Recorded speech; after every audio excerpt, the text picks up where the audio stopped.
আগের জ্ঞানী গুণীরা কইছে টাকায় টাকা আনে।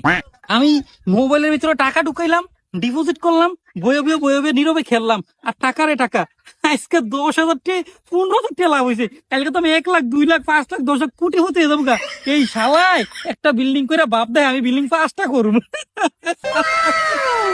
এই বউ হুনো, তুমি যদি আমার সংসার করতে চাও, তুমি তাড়াতাড়ি তোমার স্বর্ণগয়না বেচে আমার 1 লাখ টাকা দাও। আর তোমার বাড়ি থেকে তোমার আব্বাই কইছিল 2 লাখ দিব, যদি না দেয় তুমি আমার বাড়িতে দরকার নেই, তাড়াতাড়ি টেল হয়ে আইও। আব্বা শোনেন, আনের ফুটবার জমিটা বেছে না, আমার টিয়া লাগবে ইমার্জেন্সি। যদি ফুতের কথা না শুনেন, ফুতের আর এলাইবেন সব টিয়া লাগানো। একদিনে বড় লোকে যাম ঘর মায়ের বাপ, আমার এত ধৈর্য নাই। ভাই ভাই আমি সর্বহারা হয়ে গেছি ভাই। কি কমুরে ছোট ভাই, মানুষ বলছে অতি লোভে তাতি নষ্ট, কথাটা এইভাবে বলে নাই। তুইও লোভে পড়ছস, আমিও লোভে পড়ছি, শুধু আমরা না। এই বাবুর কারণে আজকে আমাদের এলাকার যুব সমাজ ধ্বংসের পথে।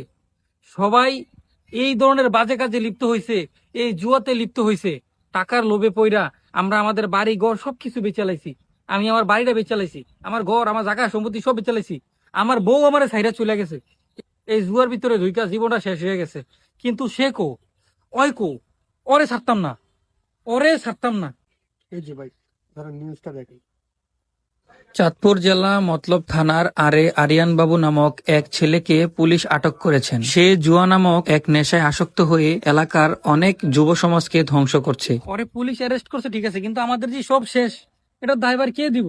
বর্তমান অনলাইন জুয়ার ফাঁদে পড়ে হাজারো মানুষ সর্বশান্ত হয়ে যাচ্ছে। আপনি এই জুয়া থেকে বিরত থাকবেন এবং নিজের পরিবারকে বা পরিবারের মানুষজনকে বিরত রাখবেন। ধন্যবাদ।